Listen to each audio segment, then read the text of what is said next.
सभी को मेरे नमस्कार। इस इंस्टीट्यूट ऑफ नेशनल इम्पोर्टेंस में आज दीक्षांत परंपरा का शुभारंभ हो रहा है।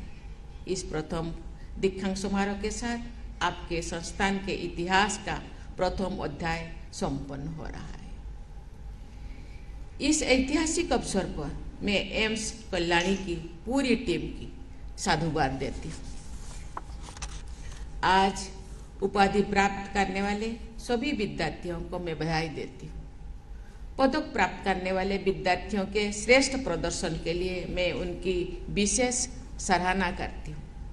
विद्यार्थियों के डॉक्टर बनने के सपनों को साकार करने में मार्गदर्शन और प्रेरणा देने वाले प्राध्यापकों तथा अभिभावकों को भी मैं बहुत बहुत बधाई देती हूँ। प्रिय विद्यार्थियों, फर्स्ट बैच के आप सभी विद्यार्थी इस संस्थान के सीनियर मोस्ट अलुमिनाई हैं।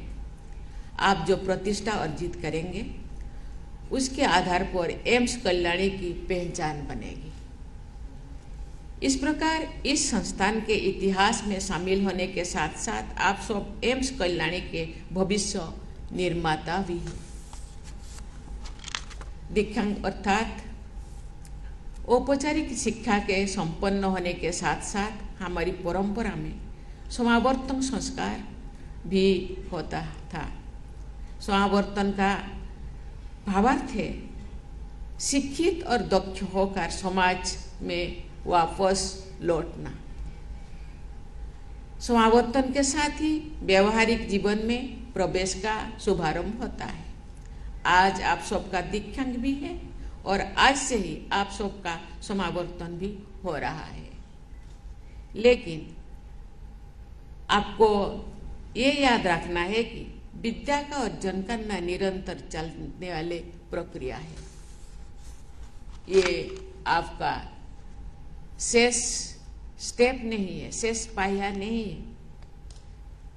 विद्या प्राप्त करने की कामना रखने वाले विद्यार्थी कहलाते हैं। चिकित्सा विज्ञान के क्षेत्र में नित नए बदलाव होते रहते हैं।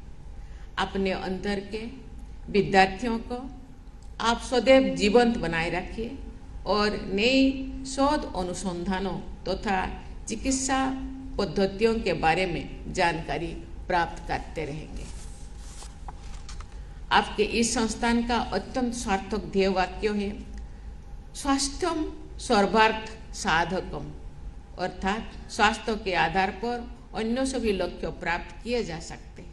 हमारी समावेशी संस्कृति में सबके कल्याण और उन्नति की कामना की जाती है। सर्वे सन्तु निरामया, ये प्रार्थना भी की जाती है। इस प्रार्थना का अर्थ है कि सभी रोग मुक्त रहे और आरोग्य लाभ करें। इस आदर्शों को यथार्थ रूप देने की प्रमुख जिम्मेदारी आप जैसे डॉक्टरों की है।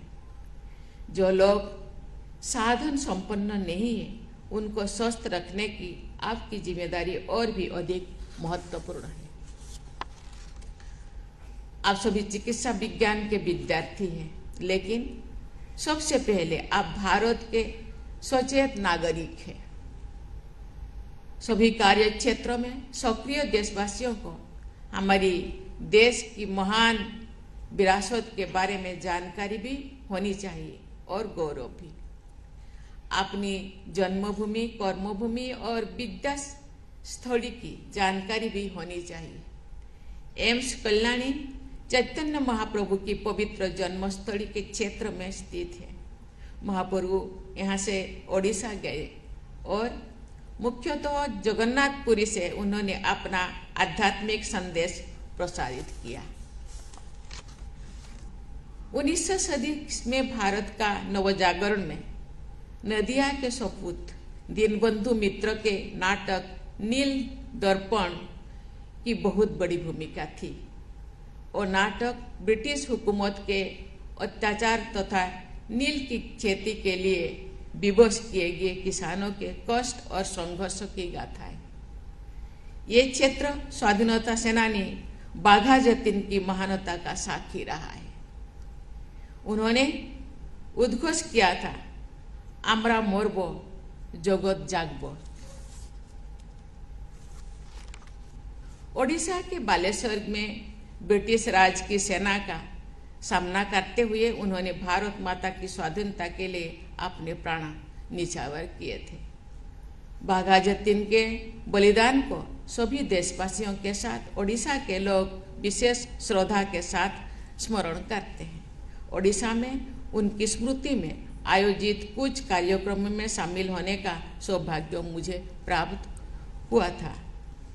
ये क्षेत्र अनेक महान विभूतियों की जन्मस्थली या कर्मस्थली रहा है। मैं उन सभी प्रेरक विभूतियों को मैं सादर नमन करती हूँ। देवियों और स्वजनों, आप सब इस तथ्य से शायद अवगत होंगे कि इस क्षेत्र के विकास की आधारशिला महान राष्ट्र निर्माता विधान चंद्र राय ने रखी थी, जो एक बहुत बड़े डॉक्टर भी थे। उनके असाधारण योगदान के लिए उन्हें भारत रत्न से सम्मानित किया गया था। मुख्यमंत्री के रूप में अपने लंबे कार्यकाल के दौरान भी वे मरीजों की निःशुल्क सेवा करते थे।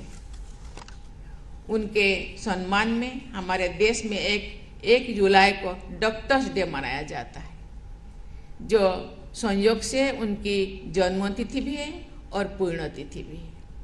ऐसे आदर्श डॉक्टर चीफ मिनिस्टर द्वारा स्थापित प्लांट सिटी कल्याणी में स्थित इस इंस्टीट्यूट से जुड़े सभी विद्यार्थियों, आचार्यों और प्रशासकों का लक्ष्य बहुत ऊंचा होना चाहिए। एम्स कल्याणी को इंस्टीट्यूट ऑफ नेशनल प्राइड बनाने के संकल्प के साथ आप सभी यंग डॉक्टर्स की सेवा यात्रा का शुभारंभ होना चाहिए। साथ ही गरीबों और वंचितों को निःशुल्क चिकित्सा सेवा प्रदान करने का डॉक्टर BC राय का उदाहरण आपकी जीवन यात्रा का मार्गदर्शक सिद्धांत होना चाहिए। अपने सामाजिक उत्तरदायित्व के प्रति सचेत डॉक्टरों ने राष्ट्र के विकास में महत्वपूर्ण भूमिका निभाई है तथा अनेक उपलब्धियों में सीधा योगदान दिया है। एवरेज लाइफ एक्सपेक्टेंसी, जो स्वाधीनता के समय केवल 32 वर्ष थी, अब दोगुना से अधिक होकर लगभग 70 वर्षों की हो चुकी है। टीकाकरण के क्षेत्र में पिछले कुछ वर्षों में असाधारण प्रगति हुई है। अनेक बीमारियों पर काबू पाया गया है। उदाहरण के लिए आंखों की बीमारी की रोकथाम और इलाज में हुई सफलता के बल पर पिछले वर्ष भारत को ट्राकोमा फ्री घोषित किया गया है। लेकिन अभी भी अनेक ऐसी चुनौतियां हैं जिसका सामना करने में आप जैसे युवा डॉक्टर की निर्णायक भूमिका रहेगी। Diabetics, heart elements and obesity जैसे स्वास्थ्य समस्याओं पर नियंत्रण करने में सरकार तथा अन्य भागीदारों से भी बड़ी भूमिका चिकित्सकों की है। प्रिय विद्यार्थियों, आप सबकी जीवन शैली भी ऐसी होनी चाहिए जो सामान्य लोगों के लिए उदाहरण बने। जेनेटिक मैनिफेस्टेशन की बात अलग है, लेकिन समुचित आहार विहार और जीवन शैली के बल पर अधिकांश स्वास्थ्य समस्याओं को प्रिवेंट किया जा सकता है या उनकी काफी हद तक समाधान भी किया जा सकता है। आपके पास जो लोग चिकित्सा के लिए आते हैं, उन्हें आप सब दवा के अलावा जीवन शैली से जुड़ी परामर्श भी दें। डॉक्टर साहेब जो कोई सलाह देते हैं तो उनका लोगों पर अधिक असर पड़ता है। डॉक्टर साहेब जो स्वयं आदर्श प्रस्तुत करते हैं तो उसका और भी अधिक असर पड़ता है। आप सबको अपने स्वास्थ्य का भी ध्यान रखना चाहिए। फिजिशियन हील दाइसेल्फ की पुरानी कहावत के बहुत से अर्थ निकाले जाते हैं, लेकिन इसका सबसे अधिक स्वीकृत भावार्थ ये है कि मसीहा यानी हीलर का ये पहला कर्तव्य है कि वह स्वयं को स्वस्थ रखे।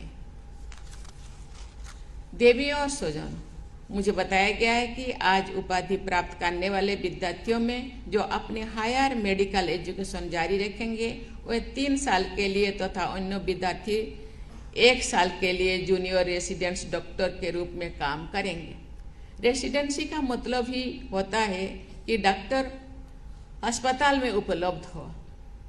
कोई कारण से रेसिडेंसी के दौरान बिना ब्रेक लिए लगातार मरीजों के बीच रहकर काम करने का ग्लोरीफाई किया जाता है, लेकिन आप मेडिकल प्रोफेशनल्स इस बात पर ध्यान दे रही है कि कम सोने और लगातार काम करने से डॉक्टर की कार्य क्षमता और दक्षता पर बुरा असर पड़ता है।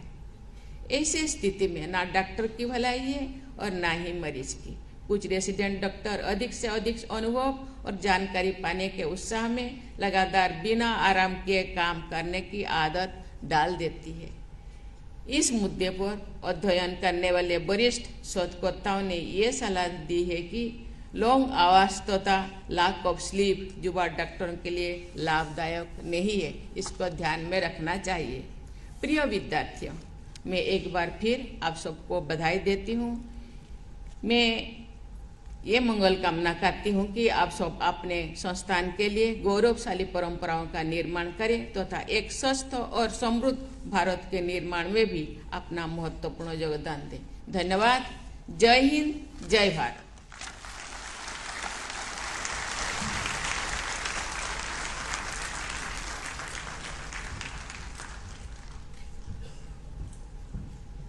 कृपया राष्ट्रगान के लिए